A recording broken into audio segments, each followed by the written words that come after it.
My mother-in-law called me while I was at work and said, "How fast can you get an EpiPen to your daughter? What's wrong with my girl?" I stepped out of the conference room already knowing something terrible had happened. Sydney's voice was shaking as she explained. Nomi's 5th grade class was on their nature walk field trip in Riverside Woods. She'd eaten something at lunch and was having a severe allergic reaction. The nearest ambulance was stuck behind a jackknifed semi that had closed Route 47. The backup routes would take them 45 minutes.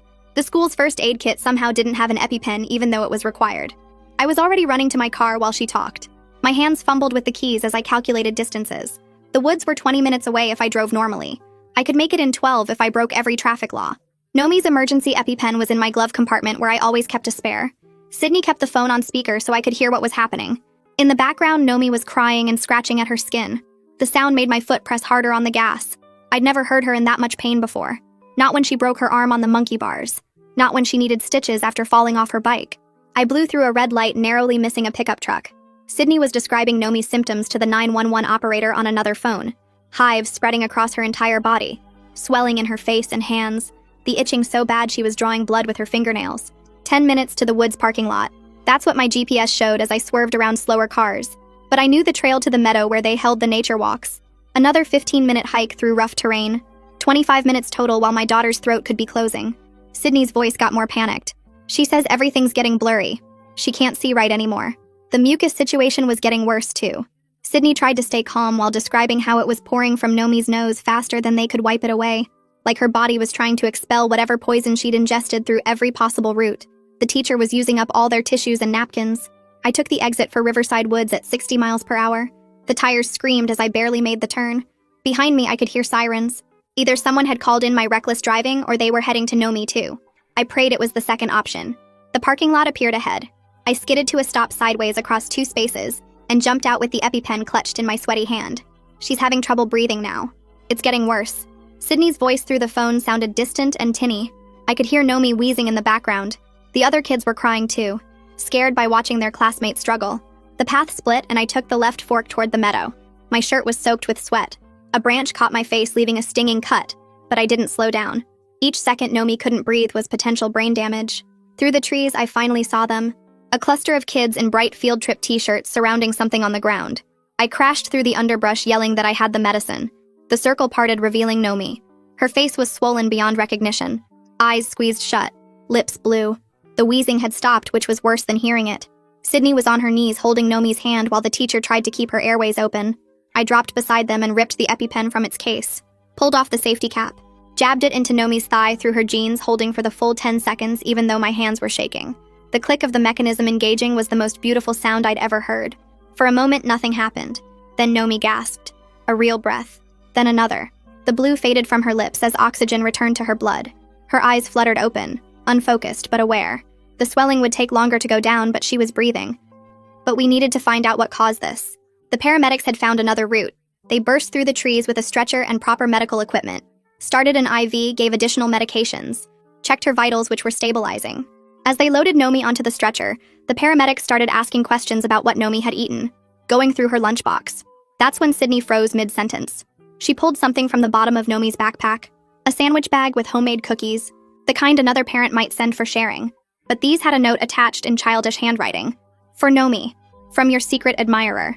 Sydney looked at me with wide eyes as she read the ingredients listed below. Everything Nomi was deathly allergic to.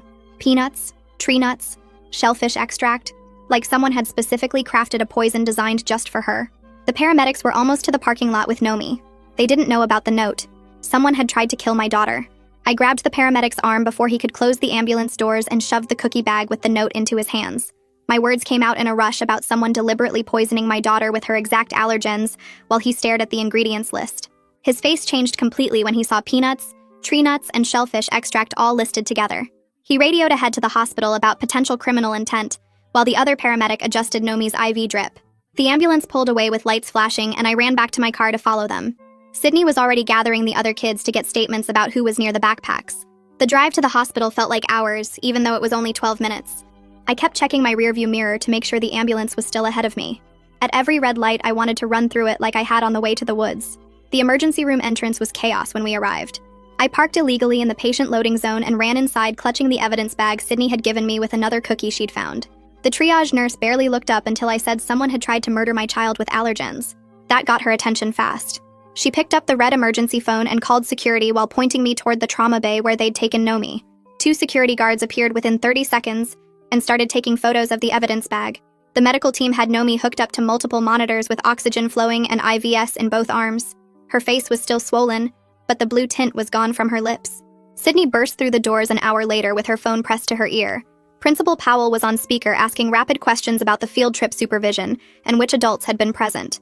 We sat in the corner making a list on Sydney's notepad of every parent, volunteer, teacher, and aide who'd been on the bus or at the lunch area.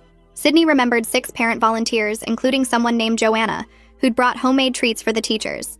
The list grew to 15 names when we added everyone who'd helped load backpacks onto the bus that morning. Powell kept asking about insurance coverage and whether proper protocols had been followed. The ER doctor came over holding Nomi's chart, and his expression was grim. He explained her anaphylaxis was one of the worst cases he'd seen in 15 years of emergency medicine.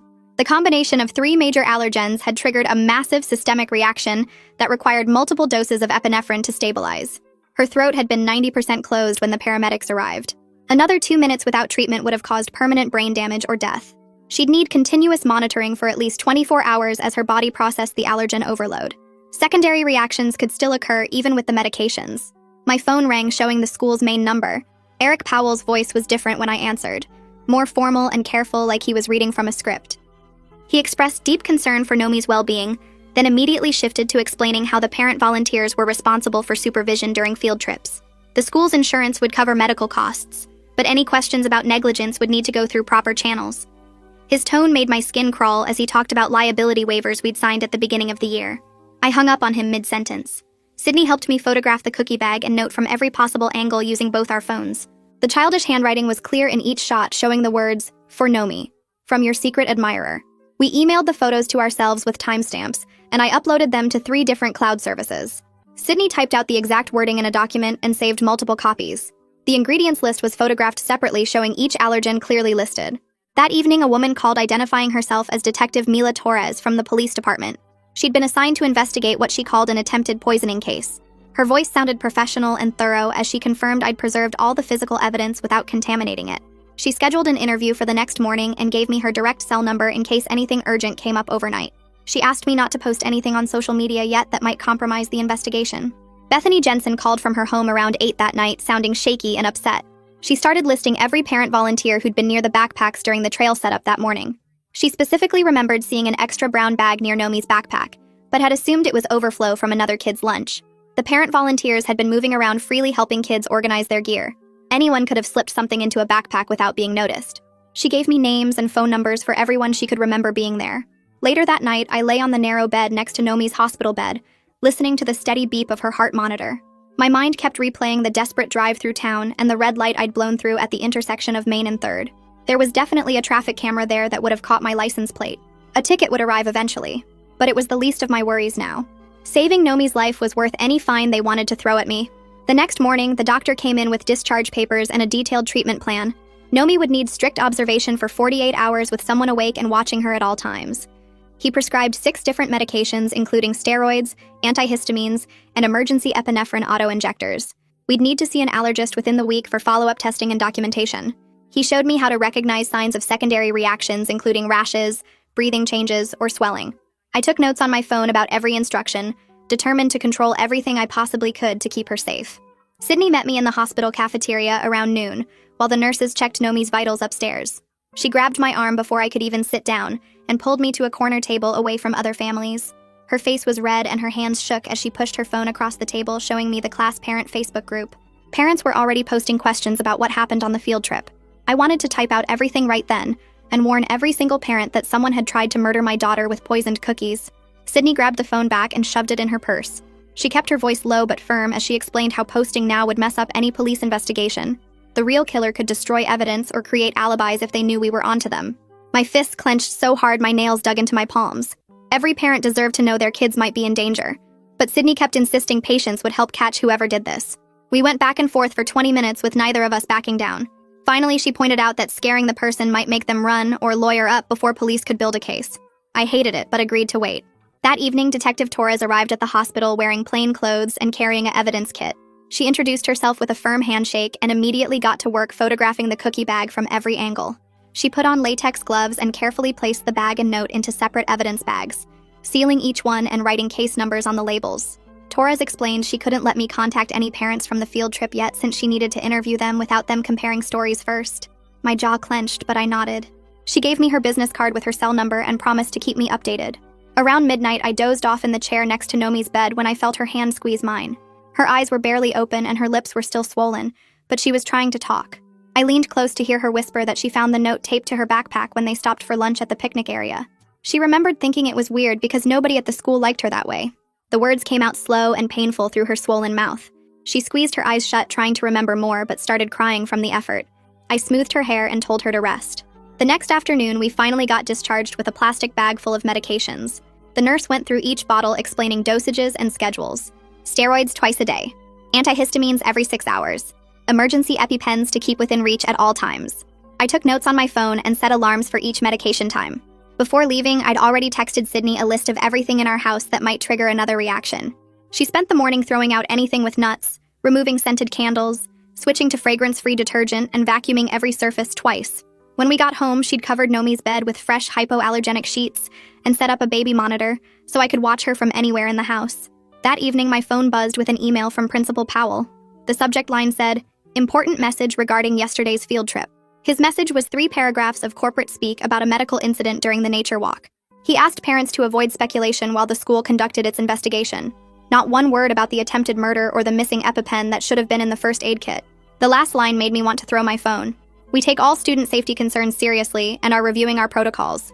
I forwarded it to Sydney with a message about how his lawyer must have written every word. She called immediately, agreeing it was pure damage control. After Nomi fell asleep, I opened my laptop and started making a spreadsheet. First column was everyone who knew about Nomi's allergies. The list grew fast. Her teacher, the school nurse, the principal, the office staff who had her medical forms, the cafeteria workers who had her allergy alert on file. Then I remembered her 504 accommodation plan that spelled out every single thing she couldn't eat. My fingers froze over the keyboard. That document listed peanuts, tree nuts, shellfish, and 6 other allergens with detailed reaction descriptions. Anyone with access to student records would know exactly what could hurt her. The spreadsheet grew to 3 pages as I added parent volunteers, substitute teachers, and district staff. The next morning, I called the school demanding a meeting with Powell about who could access 504 plans. His secretary said he was completely booked but could maybe fit me in next week. I insisted it was urgent. She put me on hold for 5 minutes, then came back saying he'd be in district meetings for several days. I hung up and immediately drafted an email demanding the meeting within 48 hours. Meanwhile, Detective Torres was busy interviewing Bethany at the police station. Bethany texted me updates between sessions. They went through every minute of the field trip from when parents arrived to help set up until the ambulance left. Torres wanted names and phone numbers for every adult who'd been near the backpacks. She asked about the lunch schedule, who supervised the kids, and whether anyone seemed to be watching Nomi specifically. Bethany said she'd never seen cops take something this seriously with 2 detectives and a sergeant involved. That night, I couldn't help myself and checked the class Facebook group on my phone. The posts had multiplied into dozens of theories. Some parents thought it was a prank gone wrong. Others blamed the school for not having proper medical supplies. A few posted about food allergies being overblown these days. Then I saw a private message from a mom I barely knew named Jennifer. Her message was short but made my pulse race. "Call me about volunteer background checks. Not safe to post publicly." I saved her number to call in the morning. 2 days later, the allergist's office called saying they'd had a cancellation and could see us immediately. We drove straight there with Nomi still weak but walking on her own. The allergist ran new tests and confirmed what we already knew. Nomi's reactions were life-threatening and getting worse with each exposure. She wrote a 3-page letter to the school demanding better protocols and stating that the missing EpiPen could have been fatal. She was professional but clearly furious as she explained that anaphylaxis can kill in minutes. The letter spelled out exactly what the school needed to change, including locked medication storage, mandatory training, and backup EpiPens in every building. She made copies for us, the district, and her own files in case we needed expert testimony later. 3 days later, I finally got my meeting with Powell after threatening to show up at the district office with local news cameras. His office smelled like old coffee and printer toner as I sat across from his desk watching him shuffle papers to avoid eye contact.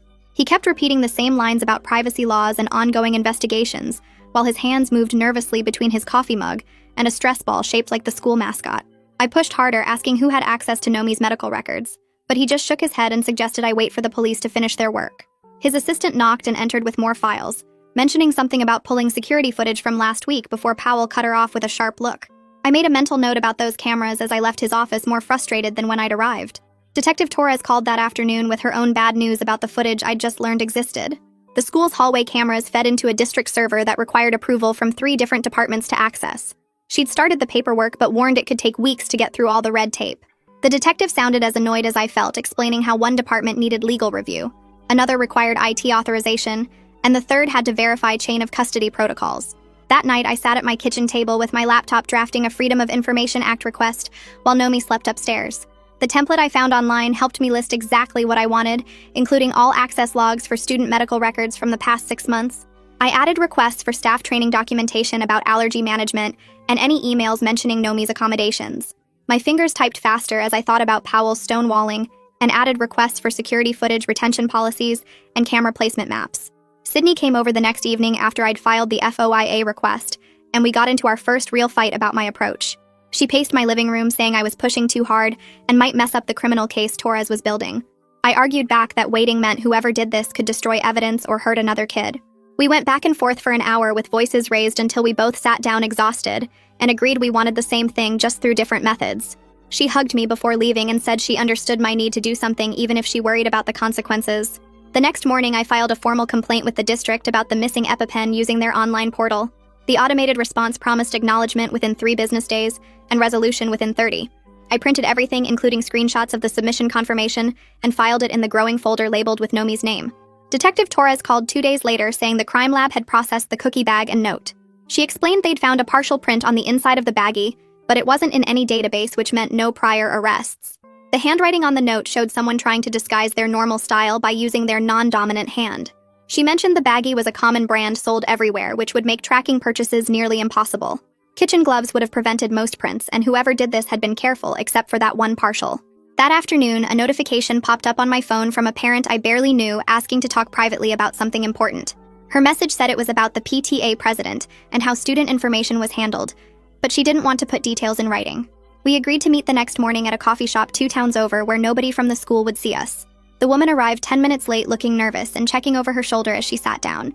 She pulled out her phone and showed me photos she'd taken at the last PTA meeting when someone left their laptop open. The screen showed a spreadsheet with every student's name, grade, teacher, and detailed allergy information in color-coded columns. She explained the PTA president kept this for event planning and shared it with any parent volunteer who asked.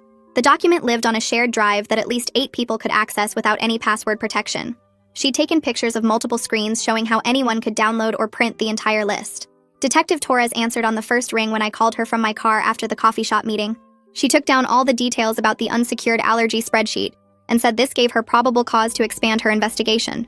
The baggie lead wasn't completely dead either, as she'd started requesting purchase records from stores with loyalty card programs. Every major grocery chain in town would have to provide data for anyone who bought that specific brand in the past month. She admitted it was a long shot since someone smart enough to plan this probably paid cash, but she had to check every angle. 2 hours later, I was back at the allergist's office for Nomi's follow-up appointment where they ran new blood tests. The doctor's face stayed serious as she reviewed the results showing antibody levels still dangerously high from the massive exposure. She wrote another letter to the school, this time copying the superintendent and school board about their privacy failures endangering student lives.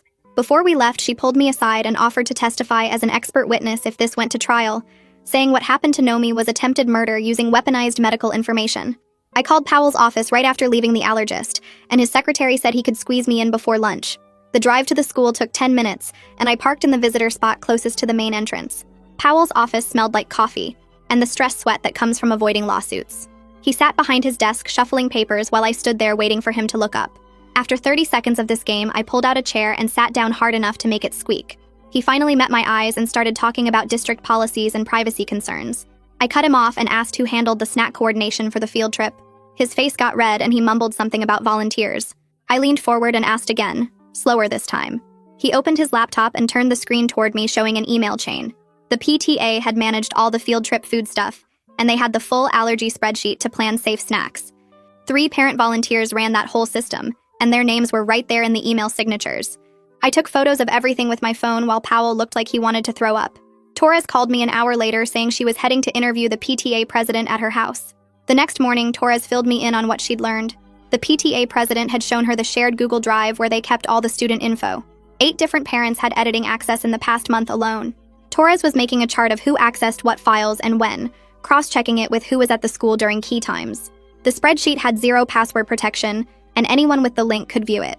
I drove to the district office that afternoon to request the hallway security footage as a concerned parent. The woman at the front desk took my request form and disappeared into a back office for 15 minutes. She came back with a lawyer who explained that all footage was part of an active investigation and couldn't be released to anyone, not even parents. My friend who worked as a paralegal helped me rewrite my FOIA request that evening, making it more specific about what records I wanted. Torres showed up at my door 2 days later looking serious. She said my public records requests and the parent interviews I'd been doing were making too much noise. The district was complaining that I might mess up the investigation. She understood my need to find answers but asked me to step back and let her do her job. I agreed to stop the interviews but kept writing down everything I remembered in a notebook I hid in my bedroom closet. The forensics report arrived at the station 3 days after that. Torres called to tell me they'd found a partial fingerprint on the inside of the cookie bag, but it wasn't in any criminal database. There was also a weird smear pattern on the plastic that suggested someone had pulled off a glove too fast and left a mark. The print was good enough to match if they found a suspect, but useless for finding one. Torres spent the next week getting a judge to sign subpoenas for 3 different grocery stores. She wanted their loyalty card data for anyone who bought that specific brand of plastic bags and any nut flowers in the 2 weeks before the field trip. The legal paperwork moved slow, and each store's lawyers fought the subpoenas claiming customer privacy. The judge sided with Torres, but it still took forever to get the actual data.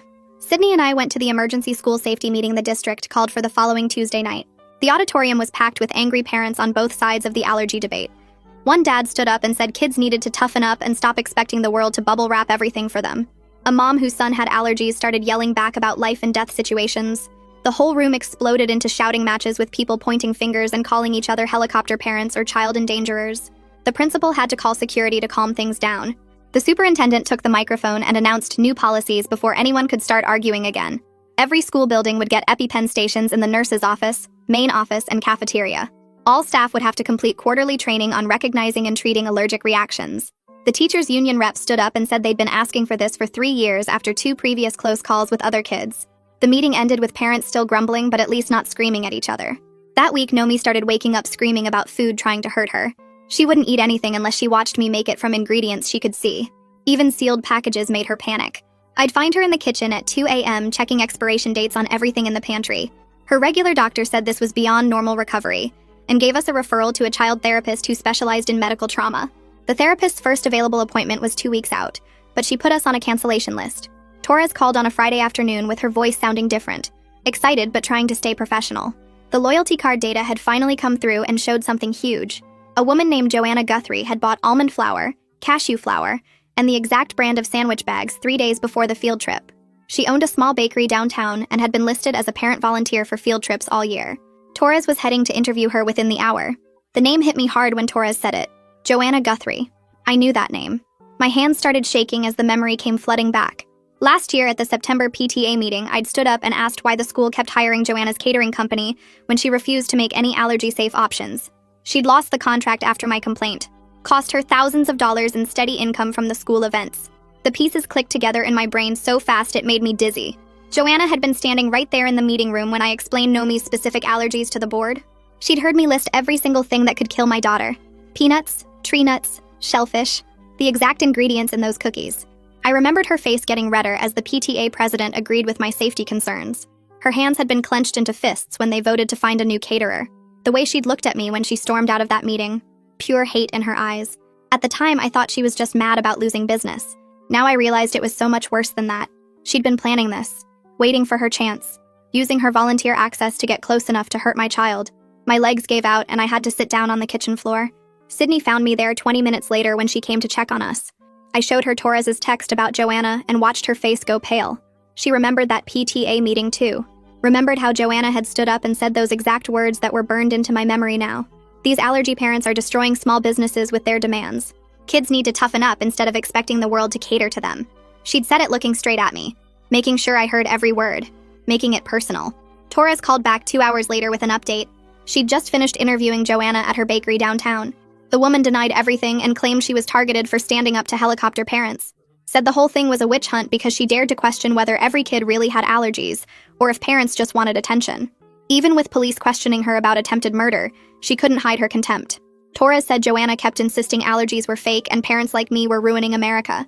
The detective's voice sounded tired as she explained they needed more evidence for an arrest. The loyalty card data showed purchases, but that wasn't enough. Lots of people bought those ingredients. They needed something linking her directly to the cookies in Nomi's backpack. That's when Torres mentioned she was getting a search warrant for Joanna's commercial kitchen. The judge signed it that afternoon based on the purchase records and Joanna's documented history with our family. Torres took a forensics team to the bakery the next morning while Joanna screamed about harassment and called her lawyer. They found nut residue all over the equipment even though Joanna claimed her kitchen was nut-free. The ingredient list on her prep counter matched the cookies exactly. Same brands of almond flour and cashew flour she'd bought 3 days before the field trip. Joanna kept saying she made lots of products for lots of customers, claimed the residue was from months ago, said anyone could have those ingredients. But Torres wasn't buying it. She bagged everything as evidence and sent it to the state lab for testing.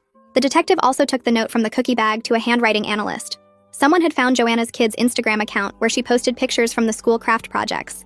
The analyst compared the writing on those projects to the note. There were similarities in how certain letters were formed, the way the lowercase a's had that little tail, how the capital F in for Nomi curved at the top. But handwriting analysis wasn't exact science. The expert could only say it was possible the same person wrote both. Not enough for court, but another piece of the puzzle. Torres kept digging, and that's when she found the email. 2 weeks before the field trip, Joanna had emailed the PTA president asking for the complete allergy list for all students. Claimed she wanted to develop what she called inclusive recipes that everyone could enjoy. The PTA president had sent her the spreadsheet thinking she was trying to help. Instead, she'd used it to craft the perfect weapon against my daughter. The premeditation was right there in black and white. She'd been planning this for 2 weeks, researching exactly what would hurt Nomi the most. Sydney came over that night and found me surrounded by printouts of everything Torres had shared. I'd been up for 36 hours straight researching Joanna's business, her social media, anything that could help the case. Sydney sat down across from me and said we needed to talk. She was worried about me. Said I was losing myself in anger instead of focusing on helping Nomi heal. We got into our worst fight ever right there in my living room. I kept saying Joanna needed to pay for what she did. Sydney kept saying Nomi needed her mom present and stable, not consumed by revenge. We were both crying and yelling. She was right though. I was letting my rage take over everything. Barely sleeping. Not eating. Spending every minute thinking about ways to make Joanna suffer. Meanwhile, Nomi was having nightmares and needed me to be there for her. Not lost in my own anger. The next day, Torres called with news about the charges. District Attorney Silas Cobb was reviewing the case and trying to decide between attempted murder and reckless endangerment. The difference was huge. Attempted murder could mean decades in prison. Reckless endangerment might just be probation. Cobb said proving intent to kill versus intent to harm was the challenge. He needed more evidence that Joanna specifically wanted Nomi dead, rather than just sick. Torres was frustrated but said this was how the system worked. Meanwhile, the school district had started their own investigation. They placed both the nurse and Bethany under administrative review for the EpiPen failure. Bethany called me crying because she'd just been following the protocol she was taught. She thought the nurse always had the emergency supplies. Never knew she was supposed to check herself. The union lawyers got involved immediately. Said the district was scapegoating teachers for their own systemic failures. It was turning into a mess with everyone pointing fingers at everyone else. 3 days later, a traffic citation showed up in my mail. $450 for running the red light on my way to save Nomi. There was a photo from the traffic camera showing my car flying through the intersection. The court date was set for 6 weeks out. I actually laughed when I opened it. Gladly would have paid 10 times that amount. Running that light had saved precious minutes that kept my daughter alive. Worth every penny of the fine and then some. 2 weeks later, we were sitting in the therapist's office watching Nomi work with colored blocks on the floor. The therapist had been asking her about the field trip for 20 minutes when Nomi suddenly stopped moving the blocks and looked up. She remembered something important. The note with the cookies was already taped to her backpack when they got on the bus that morning. She'd seen it when she put her water bottle in the side pocket, but thought it was from me. The therapist wrote this down while I felt my stomach drop.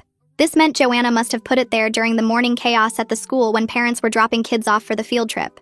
The therapist asked more questions, and Nomi remembered seeing Joanna near the backpack area helping organize lunches. My hands were shaking as I texted this information to Detective Torres right there in the session.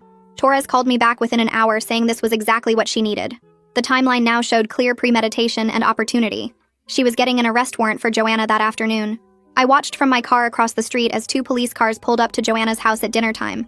They knocked and waited while neighbors started coming out to watch. Joanna opened the door wearing an apron like she'd been cooking. The officers explained the charges while she stood there shaking her head.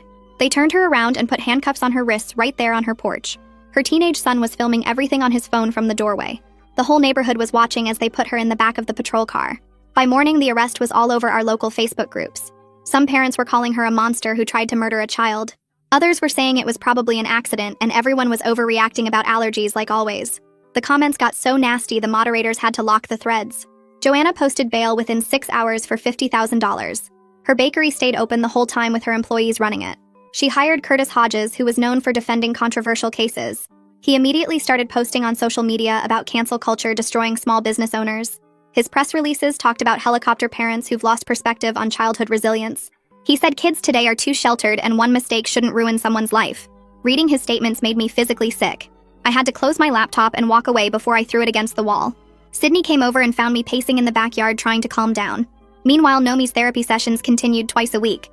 The therapist started with breathing exercises to help with the panic attacks she'd been having. They practiced counting breaths and using a special stuffed animal that Nomi could squeeze when she felt scared. After 3 sessions, they moved on to food exposure. The therapist had Nomi look at pictures of different foods first. Then they brought sealed packages of safe foods into the room. Nomi would practice touching the packages while doing her breathing. One day, the therapist opened a package of plain crackers that were completely safe. Nomi's whole body was shaking as she watched. The therapist ate one first to show they were okay. Then she asked if Nomi wanted to try. It took 15 minutes of breathing exercises before Nomi could pick up the cracker. Her hand was trembling so hard she almost dropped it. She took the tiniest bite possible and started crying immediately. Not from pain, but from fear. I was watching through the window and had tears running down my face too. She was so brave trying to eat again after what happened. Each session got a little easier, but progress was slow. Some days she could eat a whole cracker. Other days she couldn't even look at food without panicking. The therapist said this was normal for trauma recovery. I started researching lawyers who specialized in suing school districts. Adriana Franco came highly recommended by 3 different parents who'd fought the district before. Her office was downtown in a building full of law firms. She listened to our whole story without interrupting once. Then she pulled out a legal pad and started writing. The district had multiple failures, she said. Missing EpiPen, privacy breach with the allergy list, inadequate supervision during the field trip, failure to train staff properly. She thought we had a strong case for negligence, but she warned that the district would fight hard to limit their liability. They had good lawyers and deep pockets from insurance. It could take years to resolve, and they'd try to blame everyone except themselves. She recommended starting with a demand letter outlining our claims and seeing if they'd settle. Detective Torres called the next week with frustrating news. The prosecutor was reviewing the case and leaning toward offering Joanna a plea deal. Attempted murder charges were nearly impossible to prove because they'd have to show she specifically intended to kill Nomi, not just harm her. The evidence showed premeditation, but not necessarily intent to kill. Reckless endangerment was easier to prove, and Joanna would probably take that deal. It might mean just probation instead of prison time. I was so angry I couldn't speak for a minute. Torres said she understood, but this was how the system worked. Prosecutors wanted guaranteed convictions, not risky trials. That weekend, Sydney came over to help me create safety plans for Nomi. We bought EpiPens in bulk and put them everywhere. 2 in the kitchen, 1 in each bedroom, 3 in my car, 2 in Sydney's car, 1 in my purse, 1 in Nomi's new backpack. We gave them to trusted neighbors and Nomi's best friend's parents. We practiced using trainer pens until Nomi could do it with her eyes closed. We made emergency cards with all her allergies and medications to give to any adult watching her. We rehearsed what to say if someone offered her food. We practiced calling 911 and explaining her condition. By Sunday night, Nomi could recite the entire protocol without hesitation. She knew exactly what to do if she felt symptoms starting. It helped her feel more in control. The pretrial conference happened 3 weeks later at the courthouse. I wasn't allowed in the room, but my victim advocate kept me updated by text. District Attorney Cobb was offering Joanna a plea to misdemeanor reckless endangerment. 2 years probation, no jail time, some community service. The advocate said Joanna's lawyer was pushing for even less. They went back and forth for 2 hours. Finally, they agreed on terms, but said my victim impact statement would influence the final sentence. I had 1 week to write it. I spent every night that week working on my statement. The first draft was 10 pages of pure rage about what Joanna did. Franco read it and said I needed to focus more on facts and impact, less on emotion. The second draft was better, but still too long. She helped me cut it down to 2 pages that hit all the key points. Nomi's ongoing trauma and therapy needs, the financial burden of medical bills and security measures, the broader danger Joanna posed to any child with allergies if she didn't face consequences, how her actions showed deliberate cruelty, not just negligence. The final draft was powerful, but controlled. The sentencing hearing was set for the following Monday. I barely slept the night before. Sydney stayed over to help with Nomi so I could focus. I practiced reading my statement out loud until I could do it without crying. Monday morning, we arrived at the courthouse early. The courtroom was smaller than I expected. Joanna was already there with Curtis Hodges. She was wearing a conservative suit and looked smaller than I remembered. She didn't make eye contact with anyone. The judge entered and everyone stood. He reviewed the plea agreement first. Then he asked if I wanted to read my statement. I stood at the podium with shaking hands and read every word. I talked about Nomi's blue lips and the terror of not knowing if she'd survive. I described the nightmares and panic attacks and fear of eating. I explained how one person's deliberate cruelty had stolen my daughter's sense of safety. Joanna stared at the table the whole time. When I finished, The judge thanked me and asked Joanna if she wanted to speak. She stood and said she was sorry things got out of hand, but maintained she never meant for anyone to get hurt. The judge's face stayed neutral as he delivered his decision. He accepted the plea deal but added his own conditions. A restraining order keeping Joanna 500 feet away from Nomi at all times. 200 hours of community service specifically at allergy awareness organizations. A $10,000 donation to the Food Allergy Research Foundation. And mandatory completion of a food safety certification course. If she violated any terms, she'd serve 6 months in county jail. Joanna's lawyer started to object, but she grabbed his arm to stop him. The judge's additions would stand. 2 weeks after the hearing, the district sent out a mass email about their new safety rules. They were putting fingerprint scanners on all the doors where medical records were kept. Every building would have special locked boxes with EpiPens in the main office, cafeteria, gym, and playground. All teachers and staff had to do allergy training 4 times a year instead of just once. The email sounded like they were proud of these changes, but I kept thinking about how Nomi almost died before they cared. Franco called me the next morning about starting settlement talks with the district. She'd already sent them our demands for ongoing therapy costs, regular doctor visits to check Nomi's allergies, and the right to review their safety rules every 3 months. The district's lawyer offered $75,000 to make everything go away. Franco told them we weren't interested in just money. We wanted real support for Nomi's recovery. They went back and forth for days while I tried to focus on normal life. The traffic court date came up faster than expected. I stood in front of the judge holding the police report about my speeding that day. He read through my explanation about racing to save Nomi from the allergic reaction. The prosecutor wanted the full $450 fine plus points on my license. I explained how the school didn't have an EpiPen and the ambulance was stuck behind an accident. The judge looked at the hospital records showing when Nomi arrived and when I gave her the medicine. He knocked the fine down to $300 and made me take an online driving safety class, but no points on my license. 4 months of therapy sessions passed before Nomi felt ready to go back to the school. The therapist helped her practice breathing exercises and worked through her fear of eating anything she didn't watch me make. We set up a plan where she'd only go for morning classes at first with an aide who carried 2 EpiPens and knew exactly what to do. That first day back, I sat in the parking lot for the whole 4 hours ready to run in if needed. When she came out at lunch with a huge smile from seeing her friends, I finally let myself breathe normally. The school announced they were hosting an allergy education night the following week. Our allergist agreed to lead it and explain how serious food allergies really were. I expected maybe 10 parents to show up, but the auditorium was half full. Parents who used to roll their eyes when I mentioned Nomi's allergies were asking real questions about cross-contamination and how to read labels. One dad even apologized for bringing peanut butter cookies to the bake sale last year without thinking. The whole mood in the community was shifting from seeing allergies as helicopter parent nonsense to understanding they were real medical conditions. Franco finally got the district to agree on settlement terms after 3 months of negotiations. They'd pay $50,000 plus cover Nomi's therapy for the next 10 years. We also got quarterly meetings where we could review and suggest changes to their allergy rules. Most importantly, Franco made sure we could still talk publicly about what happened instead of signing some silence agreement. The check would help with medical bills, but the ongoing support mattered more. 6 months after that terrible day in the woods, one of Nomi's classmates had a birthday party at the park. I watched from a picnic table 20 feet away as she played tag and laughed with her friends.